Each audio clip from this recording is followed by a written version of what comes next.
every major version of the operating system. They did it for Windows 7, they're doing it for Windows 10, and originally it was just for businesses. I've talked about this in the past, where businesses tend to be a lot slower to transition. They kind of drag their feet, so they charge a fee to keep doing extended security updates, and businesses can pay to get them for up to 3 years. The price increases every year to pressure them to upgrade to the next version, and because there were so many people still using Windows 10, they decided, well, we'll give it to regular consumers basically for free.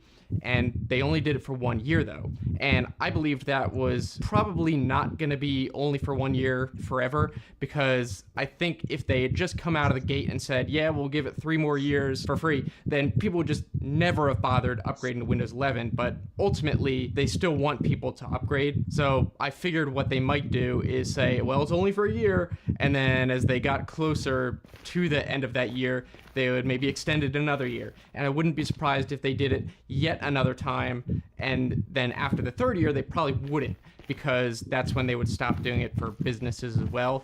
And really, they don't have anything to lose by just offering the extended security updates to consumers when they're already doing it for businesses, but they're probably not going to do it beyond it. Now, if you are still using Windows 10, I really hope that you're already enrolled in the extended security updates. Again, it is effectively free. People say, oh, there's a $30 price tag. It's really not. You can log in with the Microsoft account, enable the updates, and then log right back out again, even if you are not already logged into a Microsoft account, which most people are. And I made a whole video talking about how to do this. I can put the link to pop out, but you probably already know about this if you're still using Windows 10. And you might be wondering just how many people are still using Windows 10. And the latest statistics show a pretty decent chunk. It's around 26% based on the stat counter stats. It really dropped off starting around December, but then since then it kind of has leveled off. Like, it's not really dropping that fast, and I wouldn't be surprised if that's kind of why they decided to just announce that they're extending it again, because especially in the day of computers getting more expensive, then they're probably expecting not so many people are going to upgrade, because the people who could without needing a hardware upgrade probably already did, and that just leaves the rest of the people who kind of can't. And even if they get to October and it's only down to 20%, I mean, that's still a big chunk. It's sort of like a perfect storm of reasons not to upgrade for some people. You got the hardware requirements. A lot of people, even if they wanted to, they can't. And so the question for a lot of people is, okay, well, do I buy another computer or just keep using Windows 10? And with the price of RAM and SSDs skyrocketing, it makes way less sense to buy a new computer just to be able to use Windows 11, especially when they have these extended security updates and they just extended it. I think probably Windows 10 is going to hang on for a while longer. I am actually a little bit surprised that they announced this early that they were going to be extending the extended security updates for another year. I would have probably thought they would have just waited until the deadline. Or it's possible that they intend to do this again and they figure, well, if we keep waiting until the last minute to announce it, then at the one time that we finally really do stop renewing it, it'll be right up against the deadline. So then people kind of will have to rush or just be not secure. So I guess they figure if we announce it in June, both times, I bet they're going to do it again next year. Then that way people will think the final time, the final year when they don't renew it, whoa, they already would have announced it by now when it goes right up against it.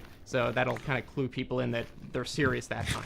Now, if you're wondering if Microsoft would have any chance of easing the hardware restrictions on Windows 11, not likely, almost certainly not. I did talk about this in a previous video about why exactly Microsoft implemented these hardware restrictions on Windows 11, whereas they kind of didn't in previous versions, and there is reasoning for it. It's not arbitrary, and it's actually the entire reason that Windows 11 existed, was so that they could make a new version that had these security features built into the computer, as opposed to just having it required as like a new version of Windows 10, and then it would have been kind of bifurcated and people would have been confused. I'll have to link to that video, but there is a reason why Windows 11 has hardware restrictions. It's not a cash grab like many people are saying, but that also means that you shouldn't really expect them to remove these hardware requirements at all. If you do want to know the actual reason Windows 11 has the hardware requirements, I'll put a link to that that video right there. Not a lot of people really talk about this, so it should be interesting. Of course, if you found this video helpful, be sure to give it a thumbs up. It really does help out. I'll also put a link to the video about how to enroll in the extended updates if you haven't already. So anyway, thanks so much for watching, and I'll see you in the next video.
Bằng một cái lên à.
Những gì vậy? What the fuck? Ê, tao hỏi cái lúc mà qua cái phòng giáo viên Có, á, có à? có. Có nhiều vệ sinh à? Ok. Ờ,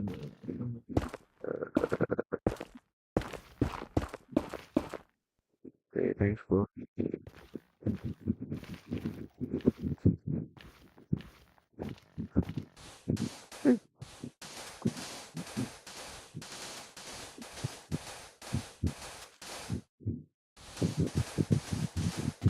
đúng rồi, đi lấy block cỏ nữa, xây sân banh.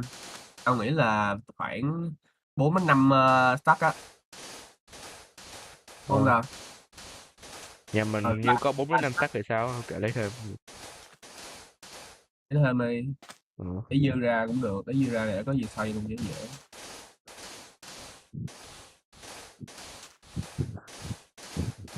Sửa bài thôi. Ờ, câu 11, 23.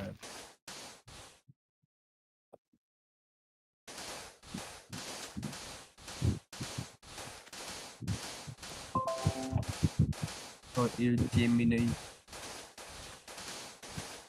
Ủa,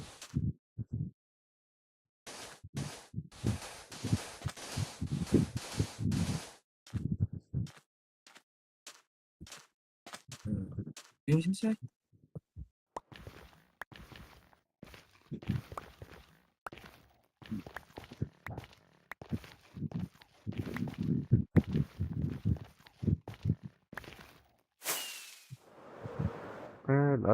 lỡ xây cái trường gì, lỡ xây cái hội trường gì phải đập ra mệt rồi. Đâu? Cái hội trường là cái khúc nào? Ai xem cái trong cái cái cái cảnh. hội trường là nó phải ra tới tận cái cầu thang luôn á, mà tao xây nó hẹp vô, tao xây nó chưa tới cái cầu thang. Ừ. Đợi xíu đi, tầm 9 giờ tao vô tao xây cái cầu thang gần đó để mày dễ hình dung. Tao thấy rồi, tao tao biết cầu thang rồi. Ơi mà cầu thang là mình dùng đá á. Cầu thang thì mình làm cầu thang Được, cái đó đá để chứ. tối đi, tối tính luôn cái Ờ. đó, tại vì là tôi tính để tối nay là nói về cái sân mình sẽ làm bằng cái gì. Nói chung là sẽ có hai đội, một đội thi công với lại một đội thiết kế. Đội thiết kế thì sẽ hợp với nhau thôi, là mình sẽ xây mấy cái giống như là tường này, cầu thang, sàn, sân cái kiểu á, là sẽ làm bằng cái block gì á. Ok. Cái đội thiết kế chủ yếu là ngồi nói chuyện với nhau, tìm ra block thôi, còn đội thi công là nô lệ của mấy thằng thiết kế. Thiết kế thì không chỉ nói miệng nha, nhưng mà kiểu phải đặt ra vài block để mình hiểu coi là cái đó mình sẽ xây như thế nào. Ok. Hai đội Được. làm song song với nhau.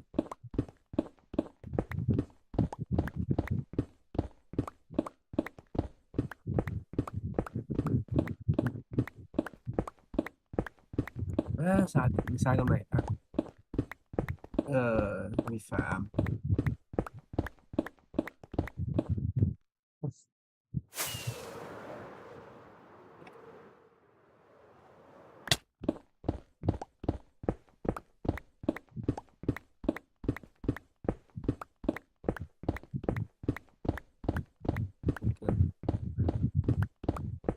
Ok. Ờ,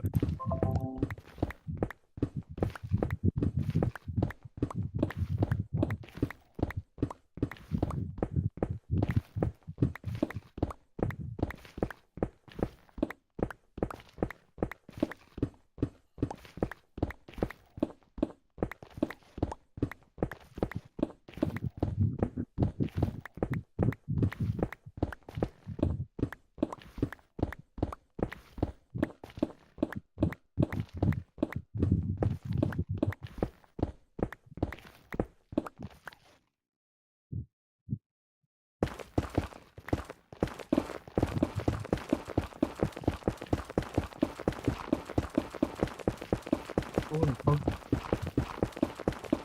16 B, muốn được điên. Tính nguyên. What the fuck is tính nguyên?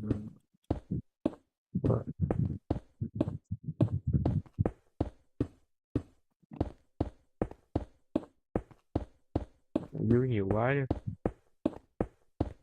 Nói thiệt, bây giờ mà má mình phải xây xong trường sớm á, chứ không là má nguyên cái trường thành cái quái vật á. Cái gì cũng xong mà. Không sao. Ngôi trường quái vật, má đéo có đèn, trong đó như một cái lồng spawn tự nhiên luôn. Mà chịu ơi.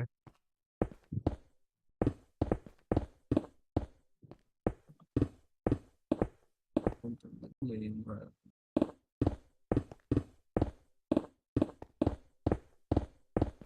Bây giờ mình cố lo nó tới giữa tháng 7 á là mình xong rồi được. Không, giữa đến 7 cũng chưa xong. Chứ Cái đà sao? này làm một người khó lắm. Ờ, Nói dễ lắm ngoài, nhưng mà đến lúc làm mới biết được. sao? Thì Ừ, đó, được, giờ được. cái việc mà tối nay tao kêu tụi nó vô ngồi Discord nói chuyện là để làm cái đó đó, làm cho nó xong. Ừ. Chứ mà đề ra xong một đứa làm, một hai đứa làm lâu lắm.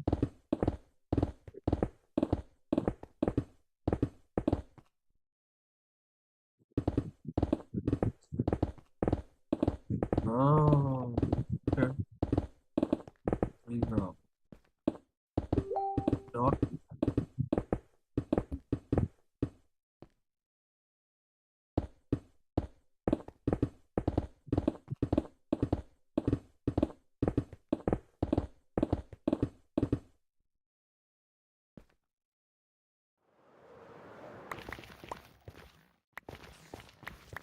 Ờ, fuck. Tại mấy con creeper cay vậy.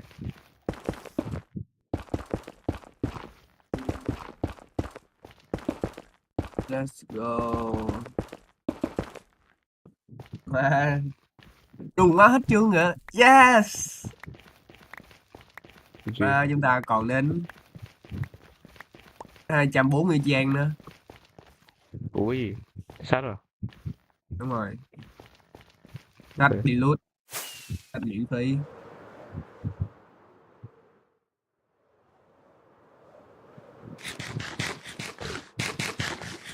Ông xem em ơi.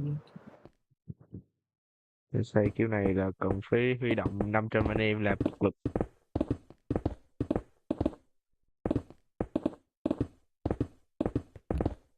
Giờ cái thứ mà tao thấy cần nhất là cái phần sàn á. Sàn nó không thấy cái block nào mà được hơn cái block kia á. Mà block kia khó lấy quá. Góc nào? Cái block mà thạch anh á. Khó lắm. Amethyst á hả? Không không, cái thạch anh trắng á, cái màu trắng á. Khó á. Rồi để kiếm rồi. À, anh trắng Minecraft.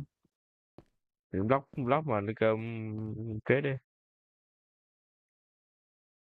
À, smooth fast á hả? Ờ, Dễ mà. nó cần nhiều lắm mà. Lấy cái đó cực. Ý là cũng dễ nhưng mà cực vậy. Ý là mấy block này lấy mía ở chỗ nhà tao á, xong rồi lấy thêm gỗ nữa. Rồi qua cái chỗ khu cái gì? Red Farm á. Lấy cái hiệu ứng kia xong rồi cứ qua đổi thôi.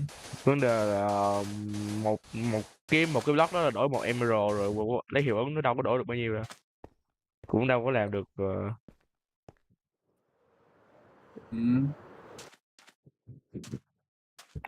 cũng như nhau. Một một emerald thì nó vẫn là một emerald, đâu có dễ bằng nữa. Ủa vậy hả? Ờ. Thôi vãi.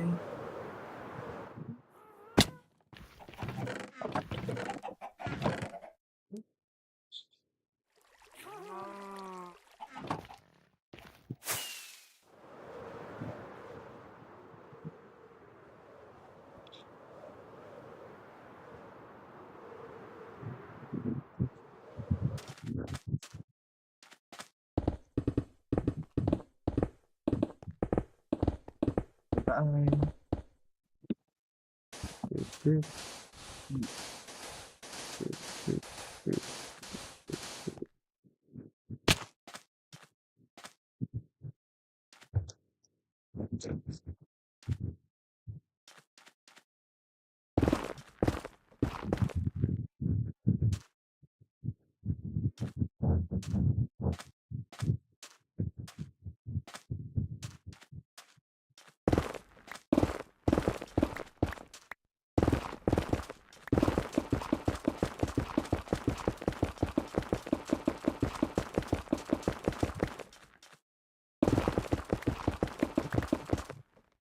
Nước trọng còn on không vậy? Trong server nè.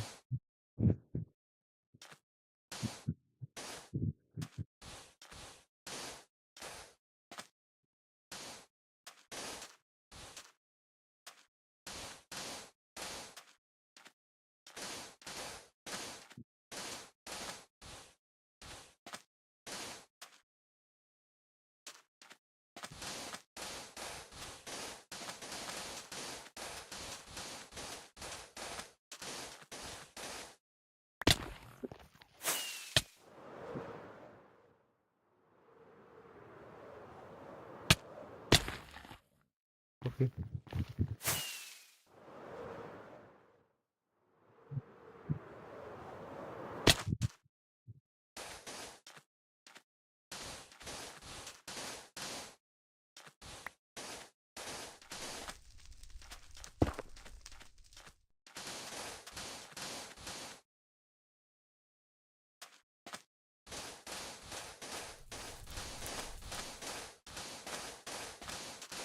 Chín ba bữa 1945 có lấy cái tôi không nào? Oh shit. Đó.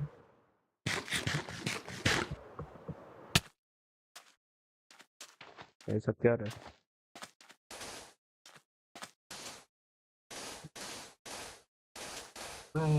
Để một cái chạy.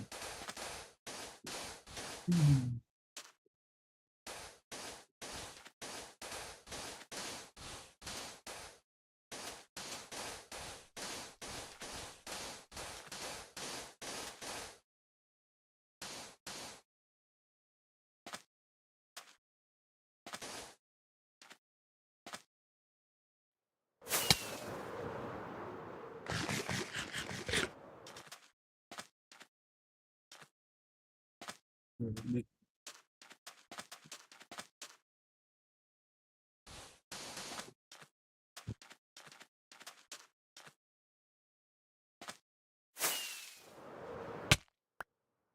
What?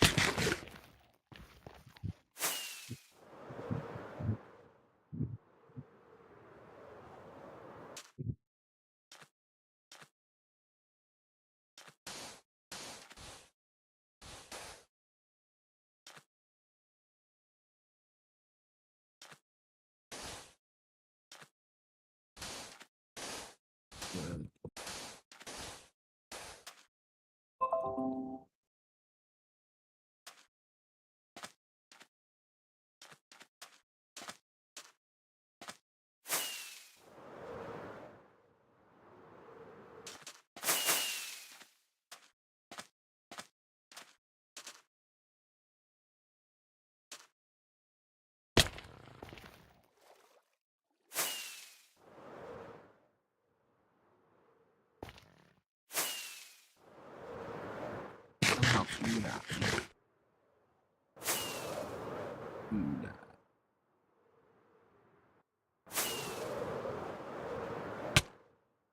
What the heck?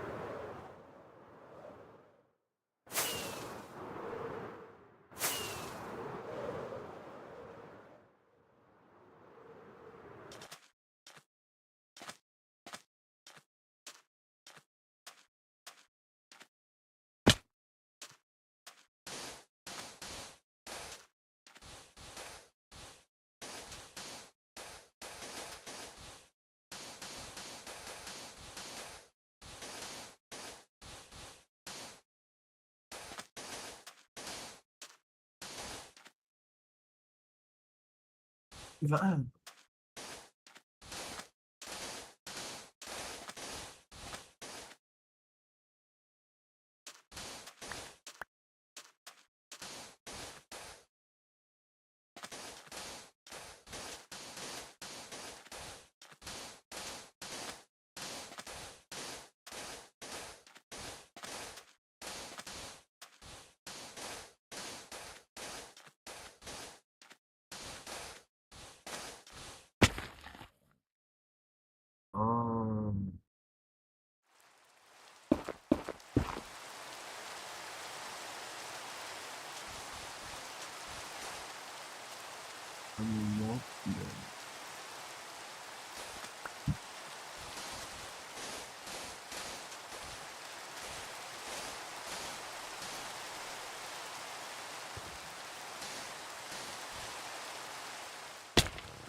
Oh.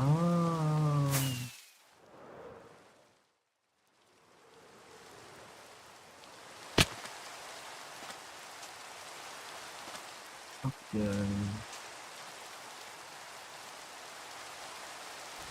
Một cái nữa.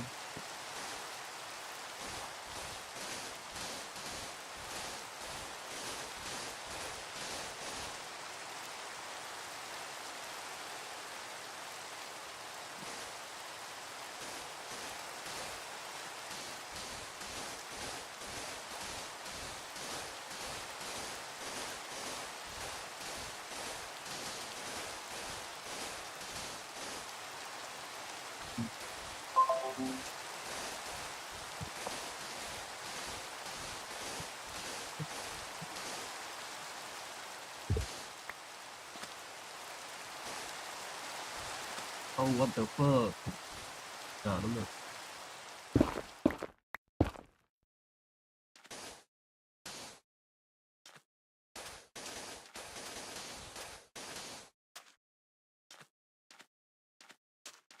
Đó. Đến phần ám ảnh nhất. Rồi, ok. Ủa, sao nó ít như vậy? The hell? I don't know, bro.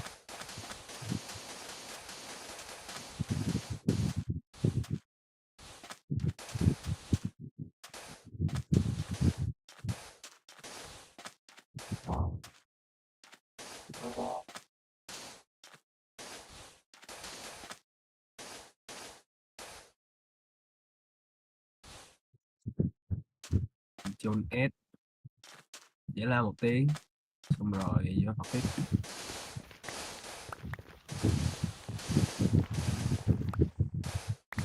Ok, Mỗi lần ta chơi ta phải vô cái Task Manager ta tắt bot tab á.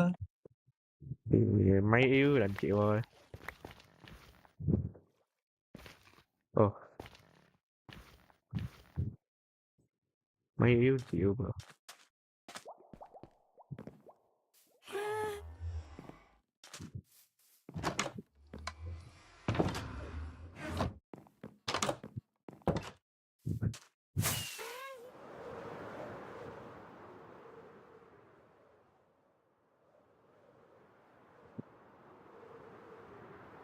Chơi xong là má cái CPU nó lên 100% này, memory là chín mấy.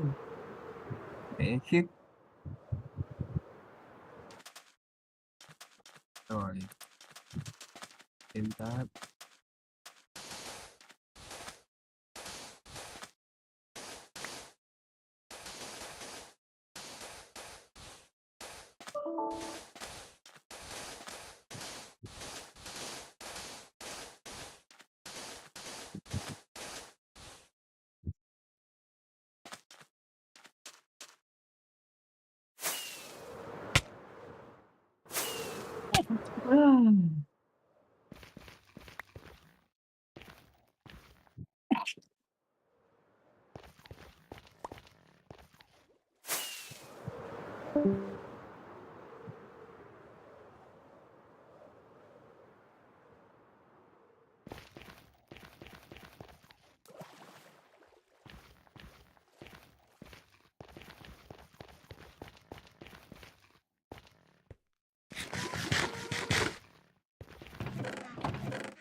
Oh no.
Hình ảnh này khiến cho chúng ta không khỏi chạnh lòng. Cụ cố này được xem là một trong những gương mặt cuối cùng còn lại của đội hài khét tiếng có tên là những chú hề Cali. Một thời từng đứng hạng thứ tư thế giới, gây chú ý với lối diễn mộc mạc, đôi khi là ngơ ngác. Thế nhưng mà chính cái sự vụng về, diễn như không diễn đó đã tạo nên vô số tiếng cười sảng khoái cho khán giả. Với một bộ phận người xem trung thành, đó không chỉ là hài kịch mà là cả một hệ tư tưởng, một thời ký ức. Thế mà đây, nhìn những hình ảnh này, anh em không khỏi ngậm ngùi khi nhận ra thời đại của một nền giải trí có lẽ đã sắp sửa hạ màn. Dù điều kiện hoạt động có lúc hạn chế, dù thù lao chỉ có một bữa ăn với chả giò, coca, thì các nghệ sĩ ấy vẫn miệt mài đứng trên sân khấu cống hiến hết mình vì tiếng cười của khán giả. Trước khi những hình ảnh này trở thành thì quá khứ đơn, mời anh em chúng ta cùng thưởng thức show hài gặp nhau đầu xuân của Hội Dân Chủ Cali nhé. Thưa anh em, hôm nay chúng ta đến với một sự kiện gọi là diễu hành Tết của anh em hải ngoại tại đại lộ Bôn Sa. Buổi lễ năm nay của anh em rơi vào mùng 5 Tết Bính Ngọ, tức là cuối tuần trước. Anh em lưu ý sự kiện này không phải gần đây mới có, mà nó là hoạt động có từ thuở ô kìa. Từ khi mà anh em đu cảng vượt biển sang xâm chiếm đất Cali. Có điều hồi xưa thì cái diễu hành Tết đó là do các tổ chức, hội đoàn trong cộng đồng người Việt Nam vùng Nam California, người ta đứng ra người ta tổ chức. Có khi người ta đấu giá, có khi họ nộp đơn xin phép. Nếu đáp ứng các điều kiện của chính quyền, ví dụ như là đóng bao nhiêu quỹ rồi, có được bao nhiêu tiền để mà thuê mướn anh em cớm đến trông coi trật tự, tóm lại thì đáp ứng đủ các điều kiện vân vân, thì sẽ được cấp phép để đứng ra tổ chức. Nói chung ấy là tư nhân hết. Tuy nhiên là gần đây thì các cuộc diễu hành đó được gom về cho thành phố Westminster tổ chức. Đơn giản vì là ngài thị trưởng thành phố là ngài Charlie Nguyễn Mạnh Trí, người Việt gốc Cây. Như vậy, nếu như ngày xưa kinh phí hoàn toàn là tư nhân tự bỏ ra ấy, thì bây giờ cái hoạt động này lại là rút ra từ ngân sách thành phố để tổ chức. Ngoài ra còn phải trả tiền cho anh em công quyền, cảnh sát bảo vệ trật tự nữa chứ. Và hỡi ơi, năm nào cũng lỗ, lỗ sặc gạch, lỗ kinh thiên động địa. Năm sau lỗ còn cao hơn năm trước. Vì một lẽ là càng ngày lễ hội càng vắng như chùa Bà Đành. Người ta bảo là không so sánh, không đau thương. Thế nhưng mà nhìn xem, nhân dân trong nước ăn Tết chẳng hạn, đường hoa Nguyễn Huệ phải nói là chật như nêm như cối. Bốn bề của cái bồn nước, mặt nào cũng có sự kiện sân khấu này chương trình kia. Dưới đất thì nào là tiểu cảnh, nào là hoa, trên trời thì cũng toàn là hoa với pháo. Còn cái phía bên ngược lại, đi về cái hướng chợ Bến Thành ấy, thì là cái đường sách. Và cái đường sách đó ấy, thì quá vui tươi nhộn nhịp. Rồi thì bên Ủy ban Nhân dân thành phố 1 mét vuông, không biết bao nhiêu nàng thơ đang khoe sắc xuân trong bộ áo dài, làm những cái cú selfie sấm sét khoe phẩy. Đấy là những cái sự kiện năm nào cũng có, quen lắm rồi. Thế nhưng mà nó đậm chất văn hóa, tổ chức đàng hoàng và được đông đảo người dân hưởng ứng. Trong khi đây anh em Tam Côn, quá khứ thì thất bại, hiện tại thì lưu vong. Có mỗi cái diễu hành năm mới gọi là truyền thống để mà quây quần ăn Tết với nhau cho nó đỡ tủi. Thế mà làm ăn cũng không nên hồn. Khôn ra ấy, thì anh em phải biết tận dụng dịp này để mà giới thiệu quảng bá cho người ở Mỹ biết về văn hóa của người Việt. Thế nhưng mà không, cái đám đầu nậu chính trị biến nó thành sân khấu cho bọn khả ố chống cộng, chống kèo để mà dẫn dắt quần chúng và tranh thủ bán hàng. Chai nước mắm năm nay không biết là anh em bán mấy trăm đô. Một lễ hội đáng nhẽ phải làm về văn hóa mà lại trở nên vô văn hóa, bảo sao mất khách, càng ngày càng lèo tèo, càng ít người đi. Hỡi ơi, đại lộ Bôn Sa, nơi mà trung tâm thu hút du lịch, thủ phủ của tị nạnh, thủ đô của người Việt hải ngoại. Nét văn hóa dữ dội kinh thiên động địa gì đó mà cũng không có bao nhiêu người dự.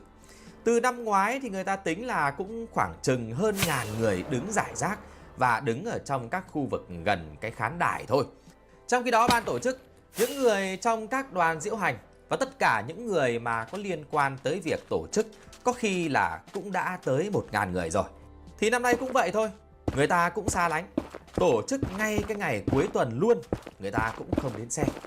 Vì rõ ràng không ai người ta lại muốn bế con bế cháu, dẫn gia đình ra để mà ra đứng nắng trong một cái buổi sáng cuối tuần hiếm hoi của một cái ngày đầu năm. Thay vì là người ta đi thăm bạn bè, thăm bà con cô bác, thăm xui gia, thăm đối tác các thứ, hoặc là đi chùa, đi nhà thờ, hoặc là đi chơi Disneyland, đi ăn uống này kia, thì tự dưng người ta lại phải bỏ mấy tiếng đồng hồ ra đứng để mà nghe một cái đám nói nhăng nói quậy. Mỗi một đứa nó chiếm 10 phút, 15 phút, nó nói lung ta lung tung, xà ngầu, nó múa may, rồi thì để cho cái đám chống phá nào là Viettel, nào là BPSOS lên hô hào lật đổ Đảng Cộng sản Việt Nam. Hỡi ơi, Tết là một truyền thống văn hóa để cho anh em đoàn kết với nhau. Cái đám tổ chức cái lễ diễu hành lấy chủ đề Bính Ngọ năm nay là đoàn kết, kết nối, yêu thương các kiểu. Nó buồn cười ra, vì là mỗi đứa lên lại nói một phách, hô hào người Việt ở Cali chống cộng, chống nhau rồi lại chống gậy. Rồi, ôi giời, hậu duệ lính trẻ đâu, tụt đường huyết rồi coca đâu. Tương truyền người anh em giơ tay để cụ níu, chỉ nghe tiếng cụ thều thào, cụ đã quỳ cả đời rồi, bây giờ muốn đứng lên cũng không được nữa. Tiếp theo là màn chính, diễu hành.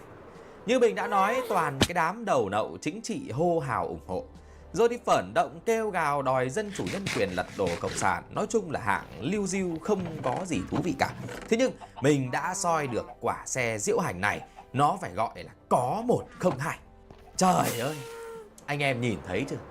Chính thức quân lực hạng tư tuyên bố đã gom đủ trang bị vũ khí, khí tài để chiếm lấy Cali, lập nên một đế chế không cộng sản, không tư bản, chỉ có hoàng đế đờ mở quân thôi. Cũng phải nói thêm rằng, năm nay để cố vớt vát ấy, thì anh em còn mời cả ngài Hùng Cao nữa, làm đến cái chức mà người ta gọi là Thứ trưởng Hải quân. Thế nhưng như mình đã trình bày, thì nó giống như là phụ tá của người đứng đầu hải quân của Mẽo thôi. Vấn đề là trước đó đã có nhiều người bơm thổi cho ngài Hùng Cao này thành hậu duệ Cộng Hòa. Mà như ngài Nguyễn Ngọc Lập đã phán hậu duệ Cộng Hòa không bằng mà thôi. Chúng kỳ vọng là Hùng Cao sẽ trở thành lá cờ đầu chống cộng để theo đóm ăn tàn. Chắc là chúng hình dung Hùng Cao sẽ đến Việt Nam và hiên ngang tay nện cộp cộp xuống bản, mồm thì hô đả đảo cộng sản. Thế nhưng mà cuối cùng thì sao? Hùng Cao theo chân ngài Bộ trưởng Bộ Chiến tranh Mỹ sang Việt Nam, bắt tay với chủ tịch nước, còn đưa cả hai tay, cả buổi ngồi dưới cờ đỏ sao vàng. Sau đợt đó đi về thì nhiều anh em đã tỉnh ra và bảo là thôi đừng có hô hào nữa, đừng có tung hô là hậu duệ hậu giếc cái gì nữa. Đến hôm có mặt ở lễ diễu hành ấy, thì Hùng Cao cũng không đeo huy hiệu cờ vàng, không cầm cờ vàng, không hé một lời chống cộng kẹo gì hết. Ngài làm như thế là khôn ngoan đấy. Vì là hồi xưa tranh cử ngài có thể đập bàn đập ghế, chém văng tê miễn lôi kéo được phiếu bầu. Thế nhưng nay ở cương vị của ngài, chỉ cần phát biểu chệch một ly khỏi đường hướng của Mỹ với Việt Nam thì Trump mỏ hỗn sẽ là người đầu tiên tiễn ngài về vườn không nói nhiều. Không phải tự nhiên mà ngài Bộ trưởng Chiến tranh Mỹ thăm Việt Nam lại cho Hùng Cao tháp tùng đâu. Đấy là ngài ta hy vọng Hùng Cao có thể là một kết nối đặc biệt để tăng cường hợp tác giữa hai bên, mà cả Mỹ và Việt Nam đều có lợi ích trong cái việc này. Do đó mà Hùng Cao không thể nào mà vuốt ve cái lòng tự ái của đám cờ vàng cuội, chống cộng cuội để mà thực hiện những chiêu trò cuội. Người ta là người Mỹ, là một viên chức trong chính quyền Mỹ. Thế nhưng cái đám chống cộng cuội lại muốn vặn vẹo con đường của Hùng Cao đi lệch với đường hướng giữa Mỹ với Việt Nam, hoặc là sai đi cái chức trách của một cái viên chức của chính quyền. Anh em nên cẩn thận cái mồm đấy, kẻo đến một ngày lại được Trump mỏ hỗn cho tay đeo lắc bạc, chân cuốn dây chuyền, bước lên chuyến bay một chiều thì lại khóc như mưa. Hô hào chống cộng. Thế sao gặp ông anh Mẽo mặc áo đỏ sao vàng hiên ngang đi ăn tiệc ở Little Sài Gòn thì lại im thin thít thế không biết. Well, I got this in Da Nang in 2016. Tôi mua áo này ở Đà Nẵng năm 2016. Tôi đến Việt Nam 2 lần rồi. Vợ tôi là con lai người Việt và các con của tôi có 1/4 dòng máu người Việt. Và tôi ở đây để ăn mừng Tết Nguyên đán. Và anh em cũng thấy đấy, thái độ của những người khác rất chi là bình thường luôn. Hiện nay nhiều anh em ở hải ngoại chả còn quan tâm đỏ hay vàng gì nữa, cũng không muốn can thiệp thay đổi ở trong nước nữa. Vì là chuyện trong nước hãy để anh em trong nước lo, chứ anh em hải ngoại đi làm bở cả hơi tai ra. Cái quan trọng nhất là mình lo ngay cái nơi mình sinh sống đây này. Ngay cái nơi mình sống bây giờ thuế má có gia tăng hay không? Thu nhập đúng lên rồi. hay xuống? Đóng thuế tăng hay giảm? Lạm phát ra sao? Bảo hiểm thế nào? Đấy, lo cái cần lo đi. Người Việt Nam ở Đúng hải rồi. ngoại cứ lo cho cái chuyện cộng đồng trước cái đã. Không hơi đâu nghe cái bọn chống cộng quậy hô hào ba lăng nhăng. Gom cái cờ vàng cứ lo cái chuyện nơi cờ vàng ở đi. Rồi sau đó hãy hô hào canh tân canh teo. Nhúm cờ vàng còn lại cũng có một số hoạt động khác. Ví dụ quả lễ cung chúc tân xuân này. Thế nhưng mà hát quốc ca của Bu mới chịu. Mình phát hiện là anh em quên lời. Cẩn thận kẻo bị Bu cắt trợ cấp nha. Anh em đã mơ cộng sản sụp đổ hết năm này qua năm khác. Và năm nay cũng vẫn mơ. Kính mong tất cả quý vị hãy cầu nguyện cho đất nước chúng ta và tất cả những người Việt ở hải ngoại cùng những người Việt trong quốc nội. Chúng ta mong một ngày nào đó chúng ta sẽ trở về quê, chúng ta hưởng mùa xuân thanh bình, tự do, hạnh phúc, không cộng sản. Yeah! Xin cảm ơn tất cả quý vị.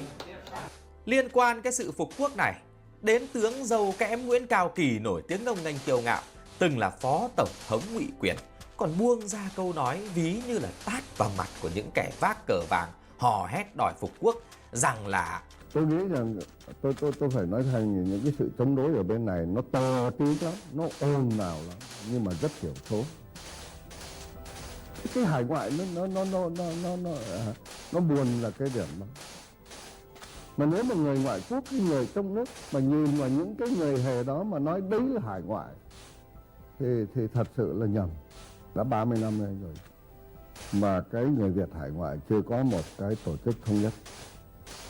Mặc dù là cứ hàng ngày trong 30 năm liền rồi, bất cứ ở địa phương nào, bất cứ một ông chính trị gia nào, bất cứ một tờ báo, một ông bình bút nào cũng là ra giả 30 năm nay nói rằng chúng ta có sức mạnh, chúng ta có trí tuệ, chúng ta có chất xám, chúng ta có tiền. Bây giờ chúng ta chỉ cần đoàn kết là chúng ta có thể là có một cái sức mạnh để mà hỗ trợ cái sự thay đổi trong nội địa. Nhưng mà từ 30 năm nay chưa bao giờ ở hải ngoại làm được chuyện đó. Và tôi nghĩ sẽ không bao giờ làm được cả. Và tại sao không có chuyện họp lại như vậy được? Bởi vì kinh nghiệm 30 năm nó thấy nếu mà tất cả mà tiền nó tụ vào cho một anh ấy mang tiền nó anh ấy đi trốn luôn. Những khuôn mặt mới 30 năm của hải ngoại là chuyện toàn những anh trèo anh cột, toàn những anh gian lận hết rồi cả. Thành ra lòng người hải ngoại không tin được họ nữa. Rồi bây giờ đóng tuồng cũng là tuồng hạng bét không được. kính thưa các loại kính đang chống gậy, kính thưa các loại gậy đang chống cộng. Chẳng còn bao lâu nữa chúng ta chẳng chống được cái gì cả nữa đâu. Vì thế mà hãy dành thời gian, sức lực cuối đời còn lại để tự cứu bản thân và gia đình khỏi cái cảnh sống chui lủi bằng nghề chống cộng. Nó hèn lắm. Cũng đừng có trông chờ gì vào cái thế hệ kế tiếp, vì là con cháu của các vị không có tổ quốc đâu, không có quê hương, không có mối liên hệ với tổ tiên, không có hiểu biết lịch sử văn hóa của nước Việt Nam. Đám này đi biểu tình ấy chỉ cần biết nói tiếng Việt đã là tuyệt kỹ để flex rồi. Thì hỡi ơi, bao giờ mới đến next year đây? Tôi muốn nói cho chúng ta biết rằng chúng ta sẽ phải nói next year Việt Nam, next year Việt Nam, next year Việt Nam. Next year có thể là next year, nhưng mà cũng có thể là 2 năm nữa, có thể là 3 năm nữa. Nhưng chúng ta không có để nào quá 50 năm.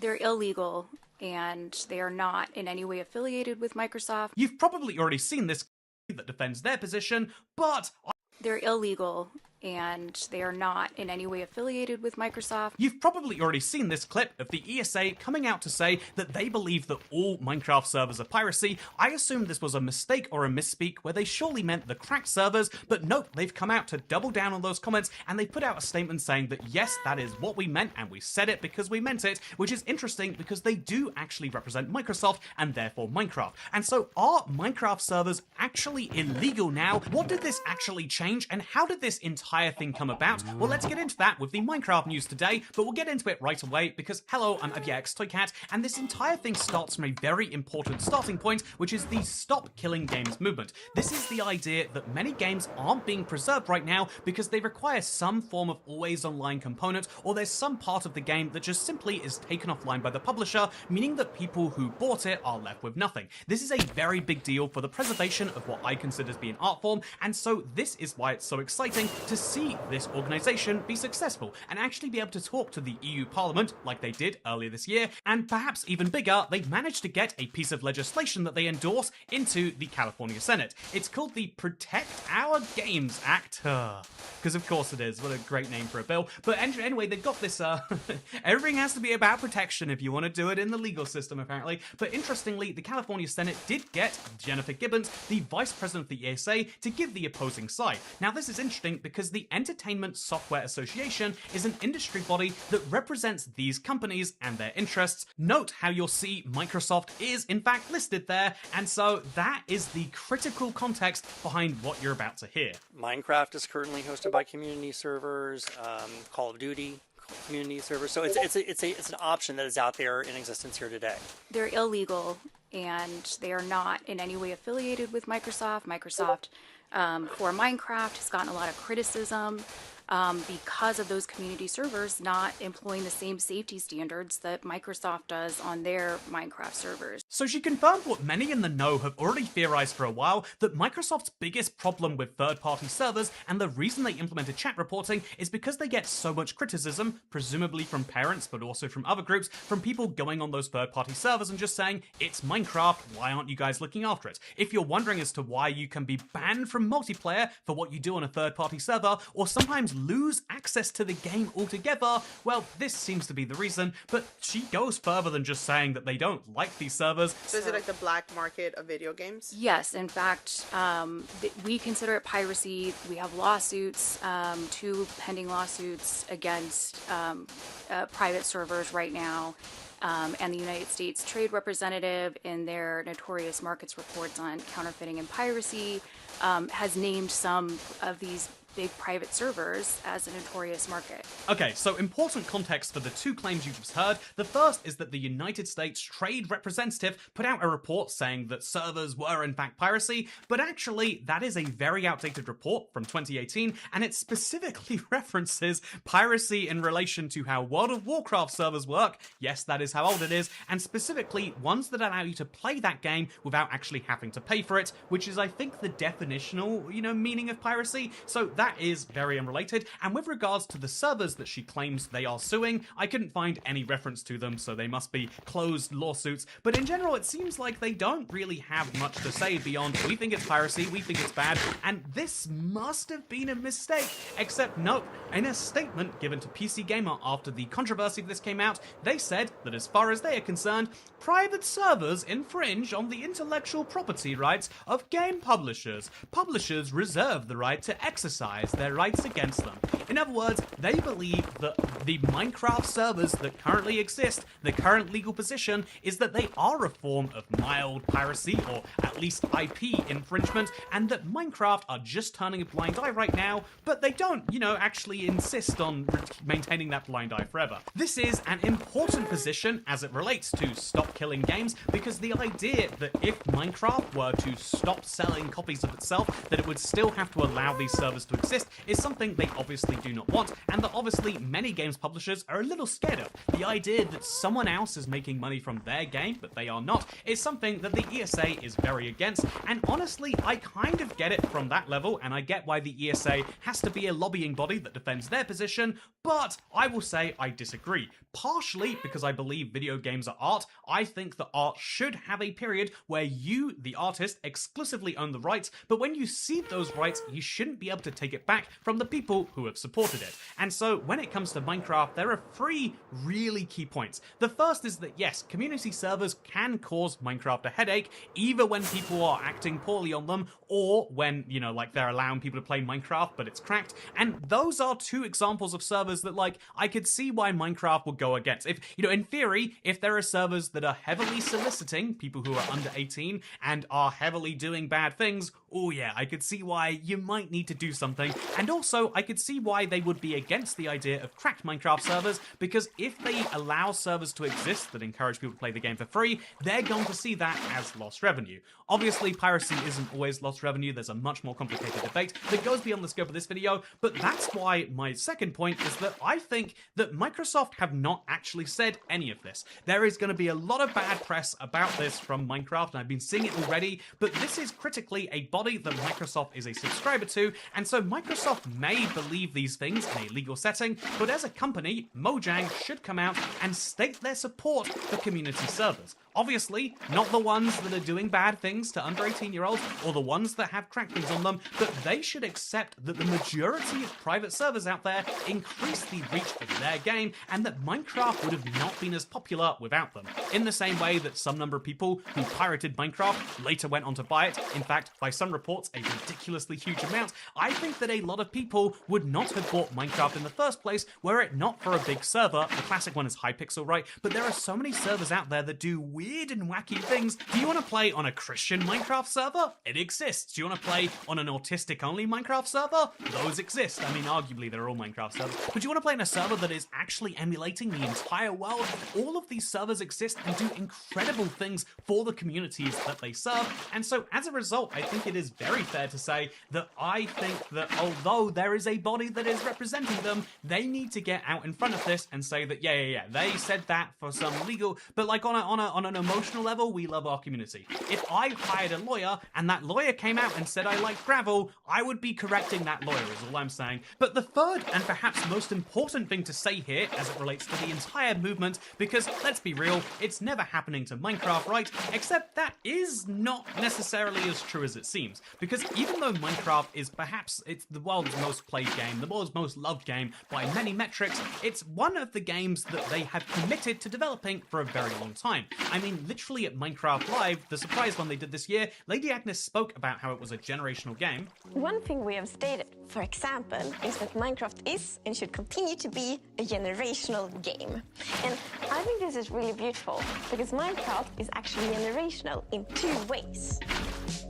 First, it's generational because it's a shared passion that transcends age. And Minecraft is also generational because it's designed and evolved to last for generations. So, those family worlds can then be passed down over time. This means that you should feel relatively safe that if you buy a Minecraft product, then you never have to worry about servers or third-party authentication. You don't have to worry about any of the Stop Killing Game stuff because Mojang or Microsoft is always going to be supporting it, right? Well, ignoring the fact that Microsoft has spoken about spinning off Xbox into its own division, we spoke about that last week, of course, I think there is the more interesting question of actually, there are free versions of Minecraft, and of those free, one of them has already reached this point. Minecraft Console Edition is already a great example of one where the community has had to take over, not just on development, but on allowing it to work on new platforms. Minecraft Legacy Console would have just been allowed to become this slowly growing pile of dust that exists on harder and harder to obtain platforms, but thanks to the work of the Legacy Console Edition, and if we're being real to the leakers who put it out there,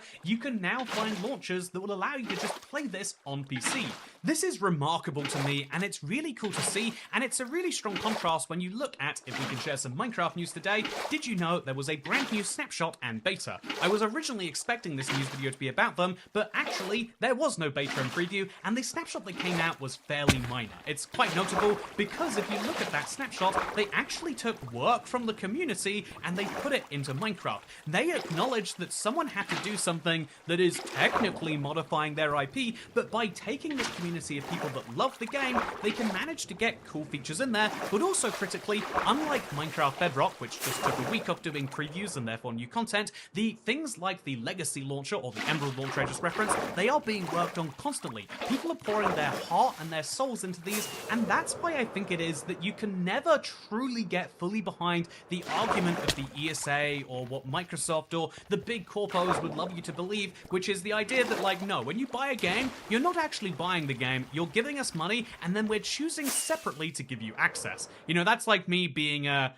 burger salesman and saying, look, When you buy a burger, you're not actually buying a burger. You're buying the option for me to maybe make you a burger, but if I don't make you a burger, I'm still keeping the money. That to me feels ridiculous and emblematic of the cause I really believe in, which is the idea that if you say that buying isn't owning, then piracy isn't stealing, right? You're just technically taking the sneaky ability to have a license and doing it in your own hands, probably more stable than you'll get as a real product. But the point where I'll lose some of the people who are also super pros stop killing games here is I will still say that I think for art to succeed, creators of all types and all varieties, artists, coders, people who make things do need to have some exclusive right to make the money from the things they sell. I think every creator gets this when they first make something and maybe it's slightly profitable, and then they see people who are like, oh, that's profitable, what if I literally just took it? There are channels that upload my entire videos, and thankfully most of them don't get many views, so we don't have to worry about it, but still there are channels that just decide, yeah,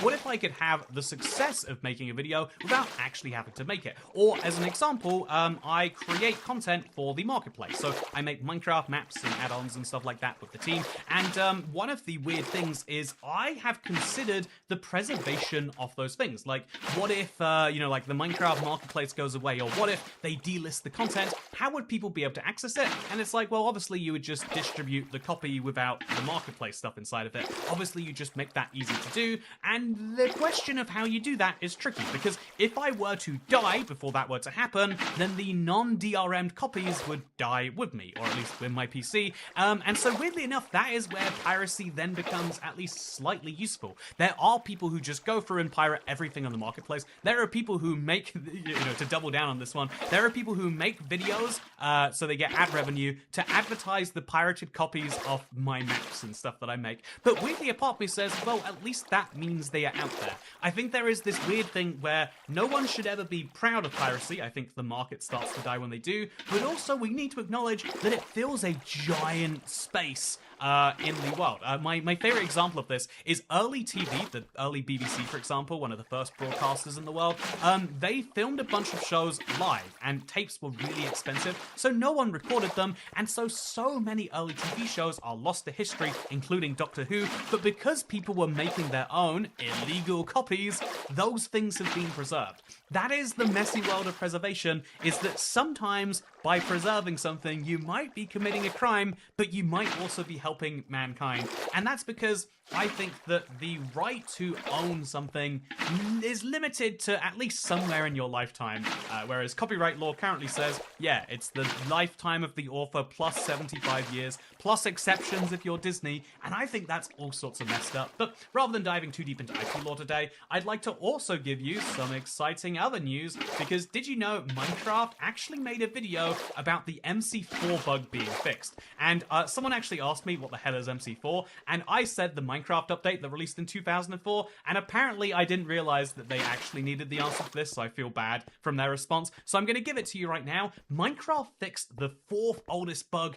that was ever reported in their bug reporting system. It would cause items to get buggy and to float and to be in the wrong places, and it's cool to see them fix it. They also made this fun World Cup related short about the Norwegian team that I just wanted to quickly show you, but also I think at this point we have to say that yeah, Minecraft news is pretty light this week. It's mostly just somehow the ESA making a giant blunder on Mojang's behalf, and if you're excited about new features for the game, well, we have to wait for next week. And for what I'm waiting for, can I just give 3 fun ideas that would blow my mind? The first is, obviously, seeing the pillager outpost structure have wall stairs instead. The second is, what if we had wandering traders in the Nether? I mean, they get their glowstone from somewhere, so here's a cool idea from Mint Refresh. But also, here's a third idea that comes from the very fun username Spino Axolotl on Reddit, Birch Trees Update. And what if we had a option of the birch forest that had yellow leaves instead? I think it's great. You could even mix it in with the current birch forest, but you could make birch so much less hateable with just a little bit of color,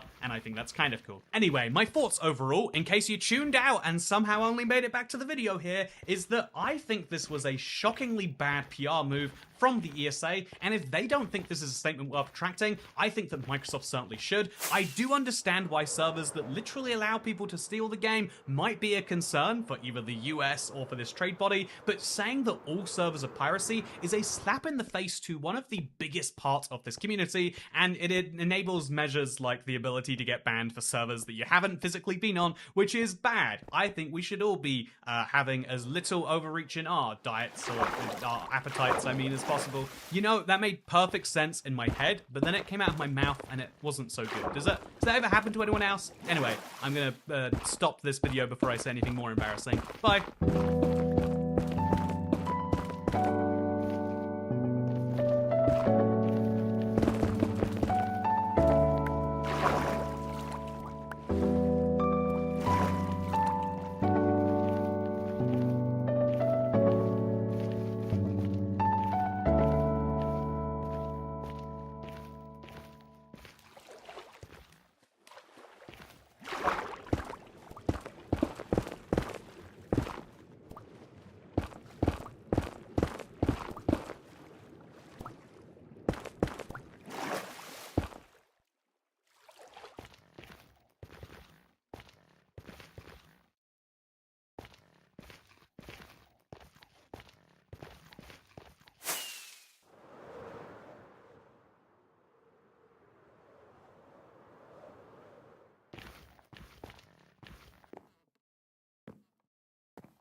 Rồi.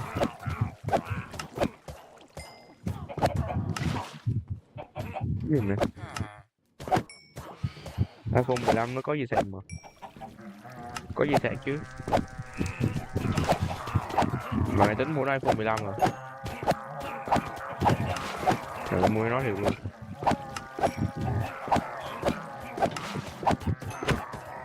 Vậy mua nó.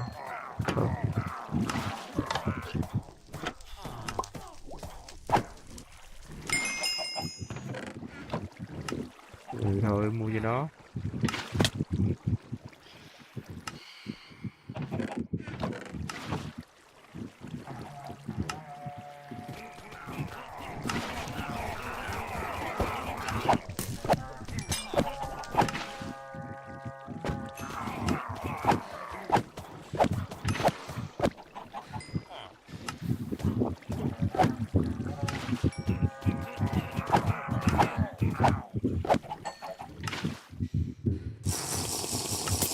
Đây à?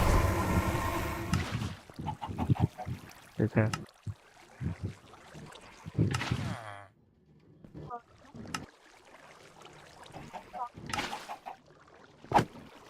Ok.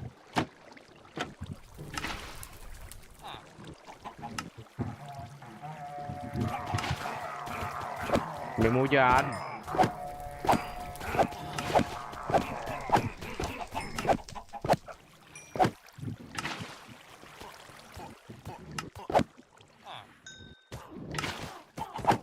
Cứ sang qua hết rồi. Đỡ nó còn cái gì. À nè, nhớ xác thực phim nha.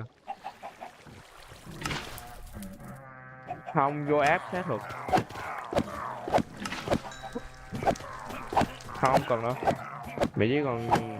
Mày chỉ còn cài app để xác thực thôi.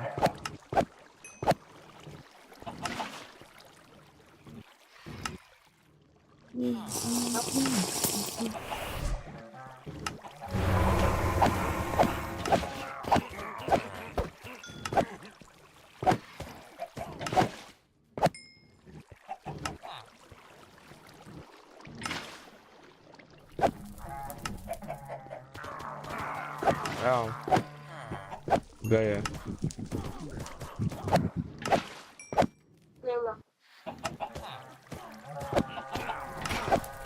Vậy đổi cho nó rồi.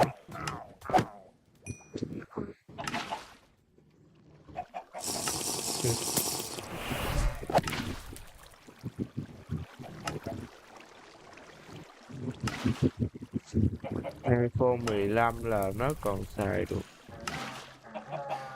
Cái mới nhất bây giờ là iPhone 17 luôn. Để nó xài được thêm 4 năm nữa. iPhone 15.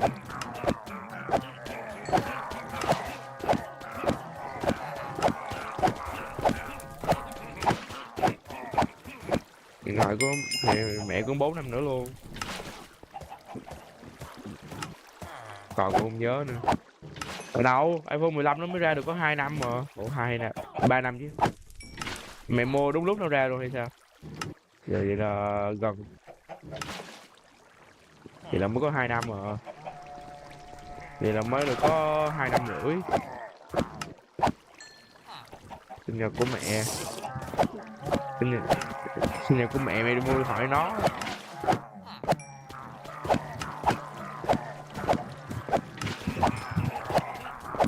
Không có cái đó mày.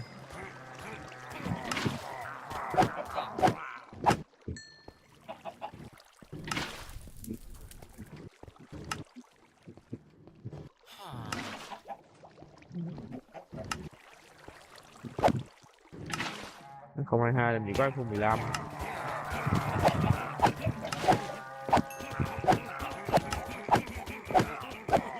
Ủa 22 làm gì có iPhone 15. iPhone 15 gì ra sớm vậy?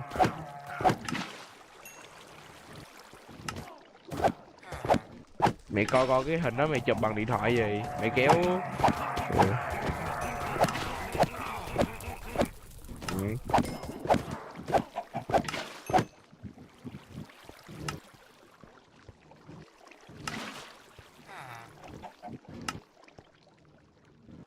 Hay vậy nói.